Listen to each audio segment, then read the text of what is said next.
Тапқыр қоян. Аңдардың патшасы арыстан бәйге жариялапты.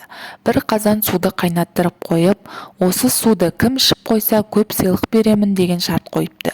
Аңдар бірінен соң бірі келіп, қанша өжеттенсе де қайнап тұрған суды ішуге батылдары бармапты. Ең соңында қоян келіп, қып-қызыл шоқта тұрған қазанды көтеріп алады да, ыстықтай ішуді өте жақсы көремін деп жан-жағына қарайды.